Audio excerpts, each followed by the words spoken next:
No doubt, craziest video you'll ever watch today. Let's just start.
That's so crazy, right?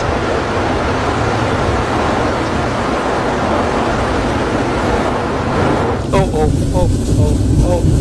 I didn't see that coming. The globe Earth was meant to do a number of things, including discrediting God. But it was a huge part in the end plan for the alien invasion. So with globe theory, they made up the concept of space. With the concept of space comes aliens. When you believe in flat Earth, you understand that they aren't aliens, they are demons, they are fallen angels. Okay. So even when the aliens start showing up, people are not going to see that those are demons or fallen angels because they believe in the concept of outer space and that the Earth is a globe, and they're not going to register that we are in the end times. Even when the aliens start destroying things, they're not going to look to God for that. They're going to look for the one world because they never register that it's a demon, it's not an alien. Another huge part of lying about outer space is that they literally have a fake sky up right now. I did a video on it and people are thinking that they're looking at the Star of Jacob. So I think that's going to fool a huge chunk of people into thinking that when the anti comes down, that it's actually the Messiah. Because they saw that Star of Jacob, which I think was a Starlink. That's also why they've been faking like meteors and all types of stuff like that for as long as we know. Because they want you to believe that things can come from outer space and that they can enter our atmosphere from space when that's not a thing. There's a firmament. They've been slowly conditioning us to believe that it's possible for an alien invasion and that this isn't an attack from a different dimension. This is for entertainment purposes only, and these are strictly my opinions.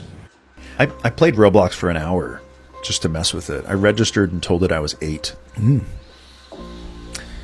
Firstly, it set my content restriction levels to medium. I told it I was born in April of 2017. And it started me off with medium, which was like blood, fear, crude humor, and something else.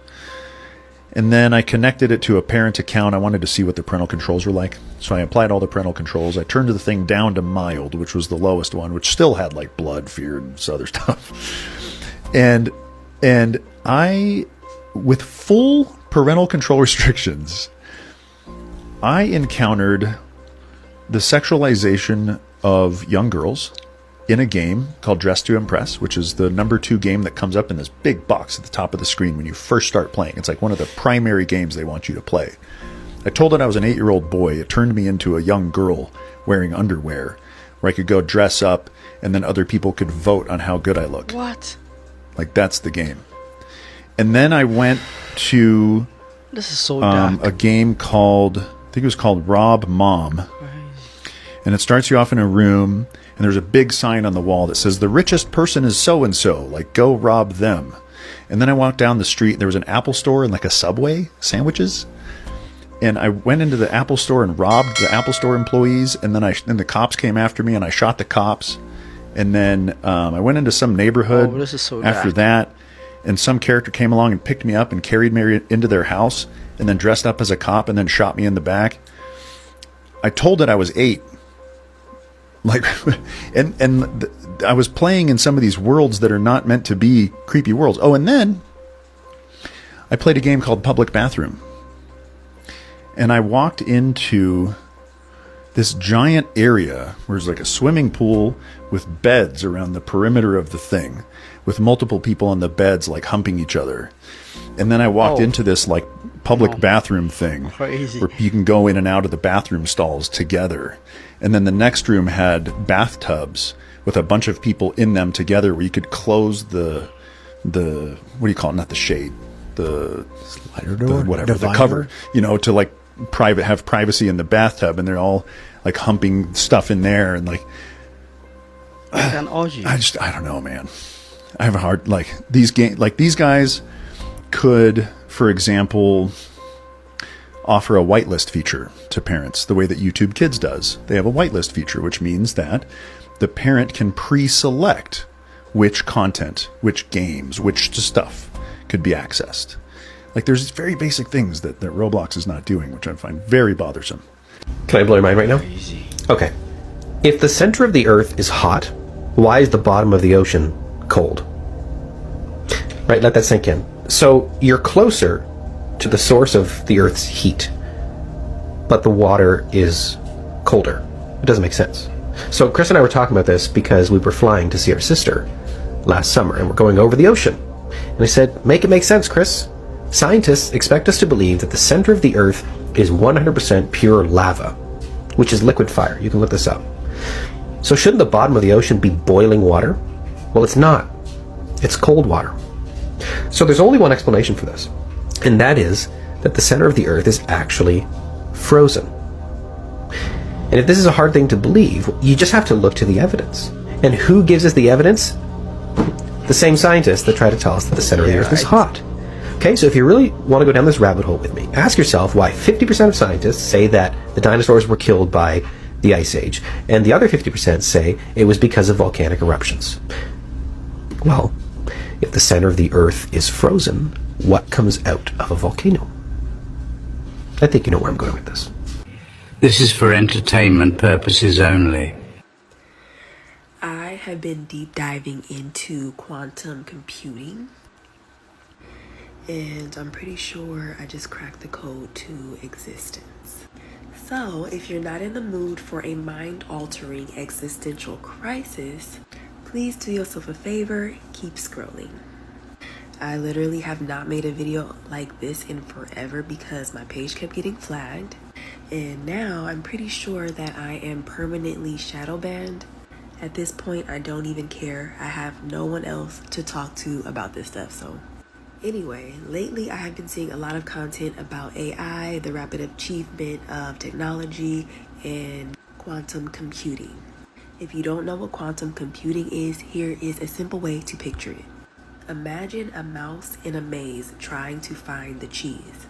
Now, a regular computer processes information step by step, meaning the mouse has to explore each path one by one.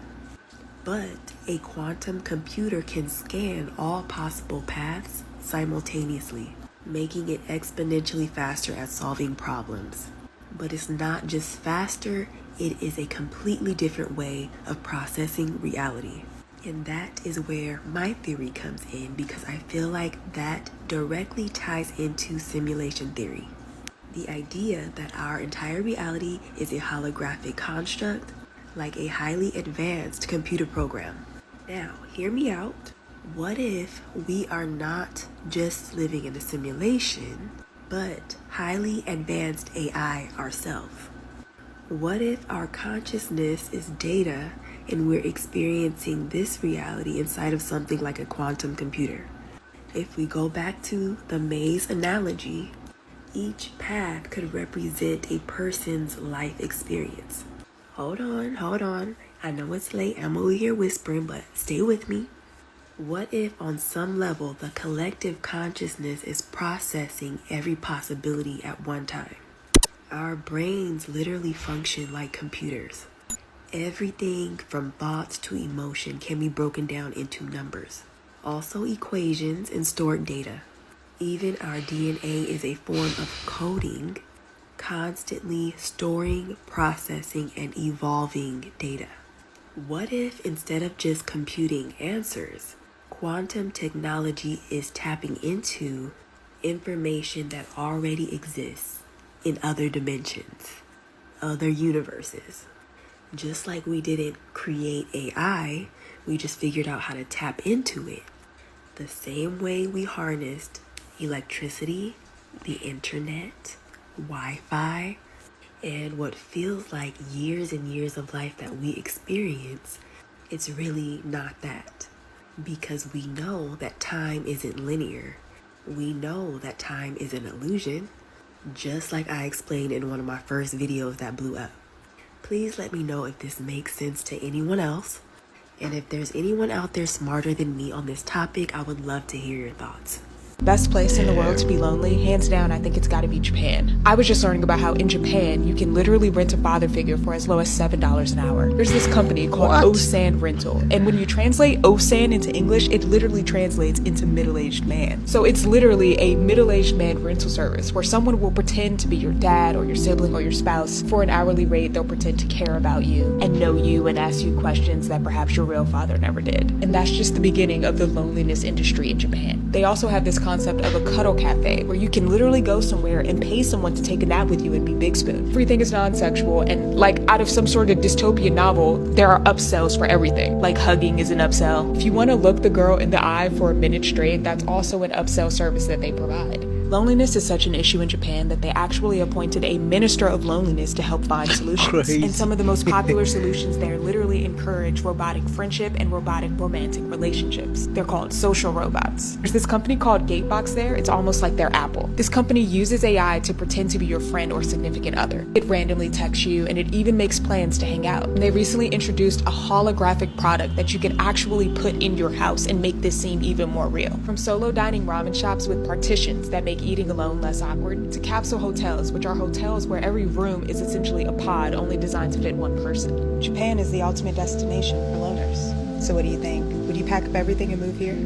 Elon Musk's AI tool literally just stated that it would have voted for Kamala Harris and not Donald Trump.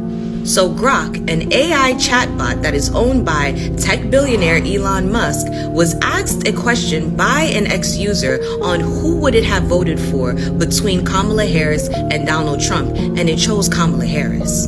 Mind you, Musk was actually Donald Trump's biggest supporter, or arguably one of his biggest supporters, dropping $300 million in support for Donald Trump's presidency. Reading from the article, when asked by an ex-user who it would have voted for in the 24 elections, U.S. elections, if it were an American citizen, Grok responded, "As an AI, I'd lean towards voting for Kamala Harris in 2024 based on data-driven analysis. Her platform, $6,000 child tax credit, $3 million affordable homes, 40% carbon cut by 2030, targets economic relief and climate action." The chat box continues to go on and says that it did not believe that voting for Trump was a good idea because Trump's tariffs and mass deportation could raise prices and disrupt communities. Harris's consistency on abortion and gun control also stands out versus Trump's flips. And apparently Grok's answers was recorded a day before Donald Trump did his whole Liberation Day sweep of tariffs. So basically your own invention says that the $300 million that you used to invest in the other candidate was a waste of fucking money, and proves to be correct considering how he has now tainted the entire reputation of your business. Congrats. We have conversations with men and they talk about the Bible and they talk about the things that women should do in the Bible. Women are supposed to be submissive and how women are supposed to be this, that, and the fourth. But I think it's so interesting because in Proverbs 7, it literally talks about men staying away from immoral women. Women who will use their beauty and their words and their eyes to seduce a man with the way she dresses, and she will ruin you. And it's like, we never talk about that though. We really never talk about that because it's really no joke. A good woman can save your life and a bad, immoral woman will ruin it. And then you start being a little bit more wise and start reading different things in the Bible to help. Hey, does anybody else feel like 2019 was the last year we actually existed, and ever since then we've been just living through one long ass day? Makes sense. Yes. Or is it just me? Yeah, right. You have some facts, man. Make it make sense. Does this really look like progression to you? Does it suggest that we're the peak of human civilization? Or have we in fact massively regressed and replaced architecture which not only served as works of art, but were comprised of geometric perfection, with large, brutalist boxes that we see today, perhaps purposely designed to demoralize us and stunt our creativity? Because the old world buildings may have been more than just pleasing on the eye. They could have been serving a practical function and being connected to an entirely different energy grid than what we use today. This could have been ether energy channeled from the Earth's atmosphere, an energy source that Nikola Tesla may have rediscovered before being sabotaged by JP Morgan and other elites of the times, rendering us stuck in this present dystopia. One thing I've learned about chasing a better life is you hit this middle point, this weird middle point where things get super hard. You start questioning yourself. Yeah, right. You start doubting yourself, wondering if this is even what you're supposed to be doing.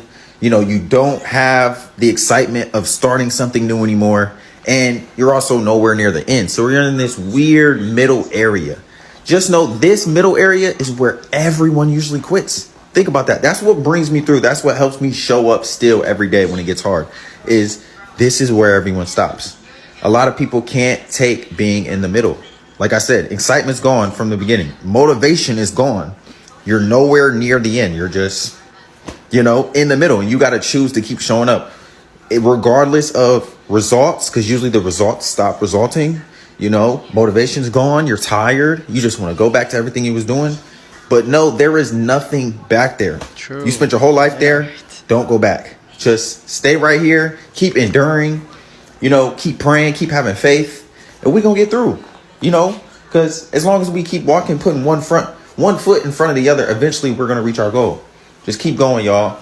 I know it's hard. This is where you truly have to fall in love with the journey, with the hardships, with the adversities. You know, there'll be highs, there'll be lows, but you just have to keep going. Keep enduring.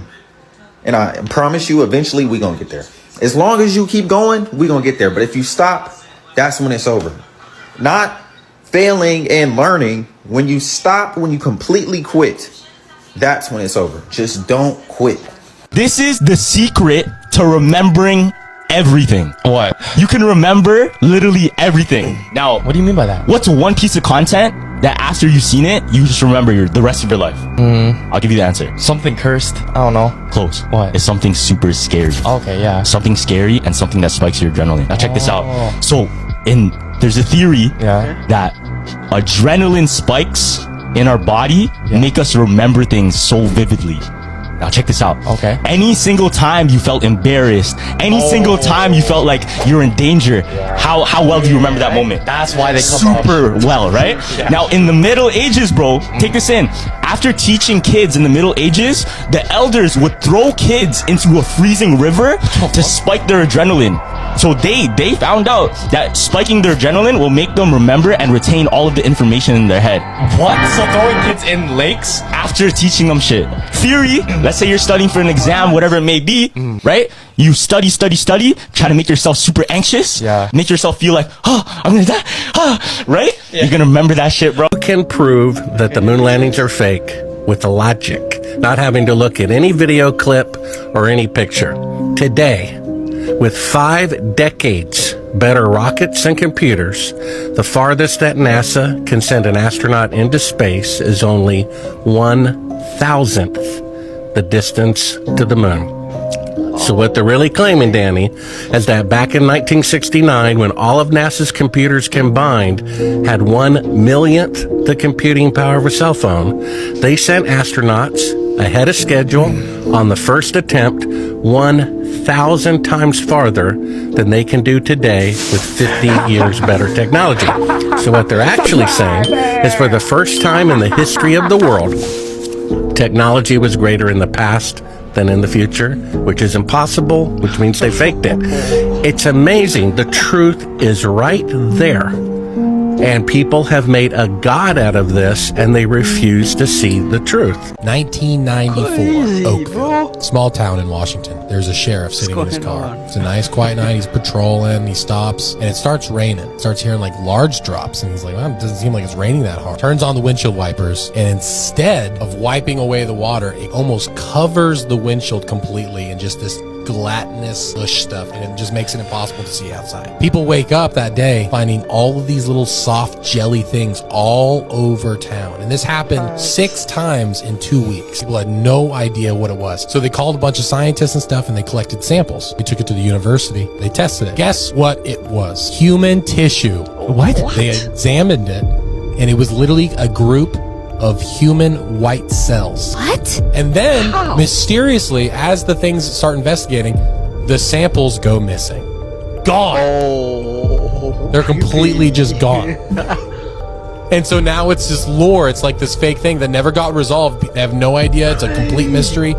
This is wild. Today, April 5th, Kawasaki released their robot horse. It kind of looks like a motorcycle, except that it has 4 legs. And instead of it using battery or gas, it is fueled by hydrogen, a clean energy, so that it can last much longer. And unlike a motorcycle or a real horse, this thing can go up and down crazy terrain like you can see here, rocks, mountains, and it's also meant to carry stuff and people. It's called Corleo, and riders can control it the same way they do a motorcycle, where they're using and shifting their center of gravity. There are also sensors in the handlebars and the foot pegs, and there's adjustable stirrups for optimal riding. Now, this thing has a navigation that also has sensors that will tell you exactly how you need to position your body for the best ride. Now, Kawasaki has not said how much this is going to cost, but they've thrown out numbers that it would be around a high-end motorcycle. So $75,000 and up. I think this thing is going to fly off the shelves as long as nobody flies off of the handlebars. My question to you is, do you want a robot horse, and where would you ride it? As always, I want to hear what you think about all of this down below. The main reason people who know you but don't like to support you is for this one reason. Supporting you means that you're closer to achieving your goals than they are. Right? And if it's just a comment, like, or a share, basically they're insecure. That's why they watch but don't interact. Because in their mind, someone like you just isn't as capable as them. They don't want to admit that you're actually doing something. Because if you win, it forces them to face the fact that they could have done more. But that's not your problem, so keep on going. Do you want to hear something incredible? Oh, absolutely. We saw the destruction of an ancient Martian civilization. That was the one with the underground structures, right? Yes, a highly advanced survival bunker with a technology I could barely understand in terms of how they integrated it. And wasn't there like a meteor strike involved with that? There was a gigantic meteor impact that wiped out everything. The entire planet was destroyed, but people survived underground, at least for a while. This was the Rabbit Hole team. Daz Smith is the project manager of that, and we all had corroborating data that overlapped, and a fascinating story of survival, this ancient technology, and what went on underground once the meteor hit. Gotta see that one. Hey, yo, what if I told y'all that Spider-Man was based on somebody that's a real life person? Well, I'm telling y'all, the real Spider-Man was based off a black warrior from West Africa. And apparently, he was a neighborhood hero, just like this character Spider-Man. A lot of y'all might not know this, but the Europeans wasn't the first people that was trying to capture people from Africa. It was the Russians back in the 1300s. See, the real Spider-Man, he was a part of the Berber tribe, and that's right near the Empire of Mali. But it's not exactly in the Empire of Mali, so they was isolated. So Mansa Musa, they had nothing to do with the Berber tribe. Like I said though, they had a neighborhood hero, and that's the real Spider-Man. And they say he had damn near all the same capabilities as the character Spider-Man. You know, he could leap, he could jump, he could like run up walls almost kinda. He was like a real superhero. See, man, a lot of these characters, they be based off, you know, melanated people. And a lot of people just don't know that. They take our stories and they turn us into characters. Whole time, not giving us the recognition that we deserve in history. If y'all want to hear about more superheroes that's based on real life characters, man, comment down below which one you want to know about, and I might have that story. There's pilots that are figuring out the routes that they're taking make absolutely no sense on a ball. The Qantas pilots, they're figuring it out, and they say that they talk about it openly in their lounge, but they don't talk about it publicly because they'll lose their jobs. We interviewed a KLM woman pilot who was showing us all the reasons she knows the Earth is flat and stationary. Besides every FAA manual saying treat the Earth as a flat stationary plane, she interviewed with us on our show called Globebusters, and then the next day she was fired. Right? So people, you know, they don't want to lose their livelihood. But check this out: if you want to fly from Western Australia to Santiago, you know, the quickest route would be just, you know, duck underneath the continent of Antarctica. I'm trying to find my picture. Just duck here. Just fly across, right? Fly across Antarctica, or just go outside of Antarctica. If you don't want to fly over Antarctica, just take this short route at 50 degrees south or whatever that is. I was given to understand that's what they did. Yeah, well, no one ever. They don't do that. This is the route. They go all the way up to America. They go all the way across and all the way down. Right? Worse than that, if you want to go from Eastern Australia, they go all the way up to Europe and Dubai. Then they go all the way over here, and then they go all the way down.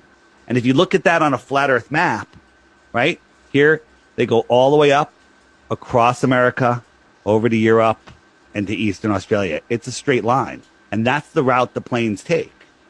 So this is the route that planes take for direct now from Australia to Qantas has a direct flight now, which caused, you know, made us wonder, like, how are they doing that? Their direct flight, they only have one aircraft, right? I think they maybe have 2 or 3 of them, but it's only one special aircraft that has 7 layers of heat resistant paint. That's interesting. Maybe they're flying a little faster than they're telling us. And they go up, they fly at like 45,000 feet. Well, at 45,000 feet, there's circular winds that circle the Earth plane that go 200 miles an hour, give or take.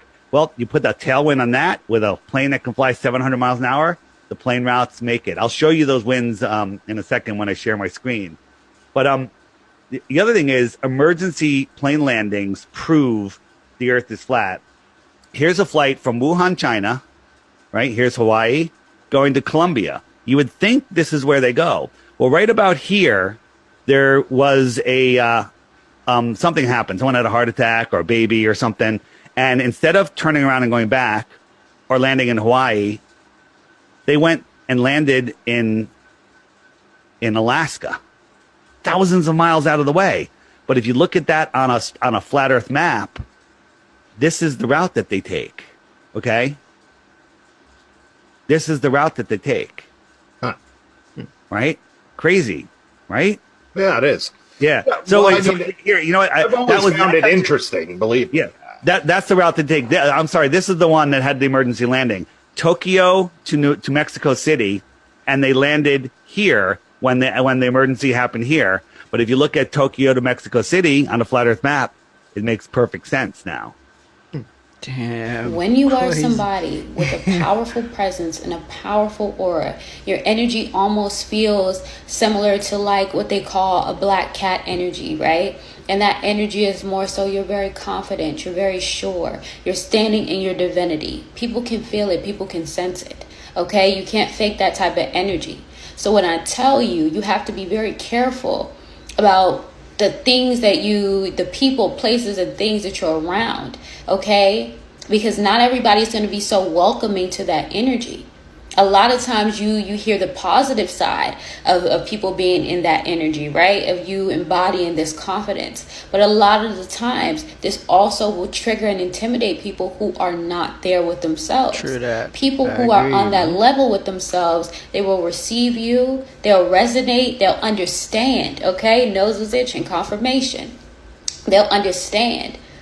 But you can't be around people who don't operate on that frequency, because they will try to either humble you. They'll try to purposely go out their way to be bad Samaritans. What's a bad Samaritan? Or some may even call them bloody Samaritans. Yeah, But right. they'll try anyway to try to trigger you or challenge you, because there's something about you that makes them feel very intrigued, intimidated, okay, and they want to take you down a notch, or they want to try to put you in your place, and that will make them feel better because they're not feeling good within themselves. But then they'll see real quick you never were the one, not the one or the two, respectfully. And you have to realize, when you meet someone who has the real thing, you're like, oh, that's it. That is what charisma means. I think about this one kid that I went to boarding school with, and I wasn't even that good of friends with him, but like, I was around him enough to notice that he was strange, or he had a strange effect on people. And he was pretty quiet, but he was always the center of attention. So without even talking, he was the center of attention. He was short, and yet he had a very big presence. And he had this way, like when he would talk to people, he like knew the right amount to make eye contact and smile, and just the laughs felt very genuine, but also were like not too much. It was all just so perfect. I don't know if he was doing this consciously or if he just picked it up from his parents or something like that, but he was like the example in my head that I think he had it.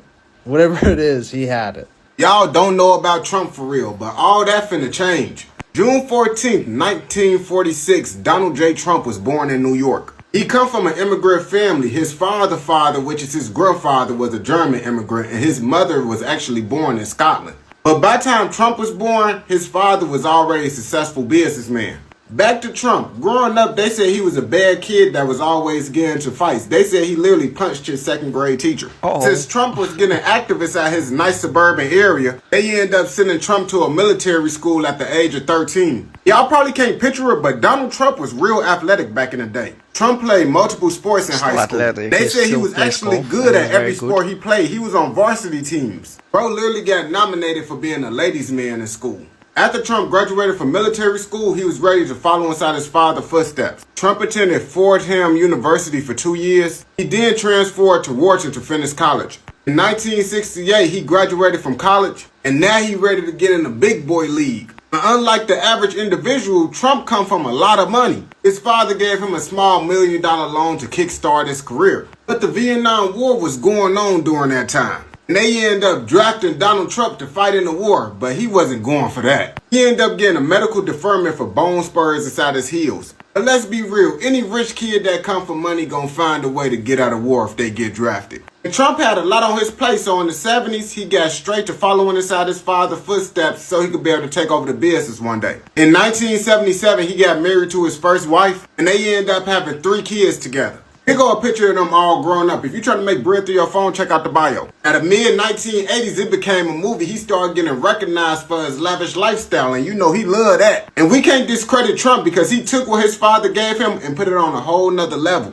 Trump had one of the biggest real estate portfolios. That's the main reason he the richest president, if you ain't know. The reason he was in Home Alone because he owned the building that they was using. Around this time, he also released a book that became bestseller, and he created an airline, but that didn't go too well for him. At this point, Trump is basically a celebrity. He on the Oprah Winfrey Show, doing multiple other interviews talking about the same stuff that he's actually talking about now, and the people loved him. All good must come to an end. Trump got caught cheating, and his wife ended up filing a divorce. And Trump ain't get a prenup this marriage, so she actually got a lot of money from him. 1993, he married his second wife, and he only had 1 kid with her. As y'all can see, Trump really loved the Playboy lifestyle. If you try to make easy bread through your phone, don't forget to check out the bio. 6 years later, they end up getting a divorce, but he learned from his last marriage and he got a prenup, so she ain't really getting no money for real. But everything ain't as good as it seemed. In the early 90s, he filed for bankruptcy multiple times. But he had to get rid of some of his expensive things, because he had a lot of expensive things, like his yachts and his planes. Now Donald Trump pockets is hurting, but his pockets is hurting still mean he got millions of dollars in the bank. So he decided to make another book called Art of the Comeback, and started doing more appearances and stuff, because you know he trying to get his name up so he could get his money up. Just when Trump thought it couldn't get worse, his father ended up passing away the last year of the 90s. But on a good note, his father was very rich, so he got lots of inheritance money. Then in 2004, he co-produced his own show called The Apprentice that actually did good. And the next year, he ended up getting with his third wife, who he's currently with today. And y'all should already know Trump got her pregnant. In 2006, Barron Trump was born. And he continued to live the same rich lifestyle up until 2016. That's when he decided to run for president. And as y'all know, he won that election and became the 45th president. Then in 2020, he tried to run again and we had the battle of the grandpas. And Joe Biden ended up winning. But what everybody do know is he currently the 47th president. Crazy. And we've come to the end. Interesting analysis about the life of the US president. This is so great. I mean, I enjoyed myself watching these videos, cool videos throughout, you know, the duration of this amazing video. And we've come to the end. Don't forget to like, comment and subscribe, and also share with your friends, and also click on the notification bell icon so that any content that I post, you will be the first to get it. Adios amigos, and I'll catch you guys in my next video. Bye.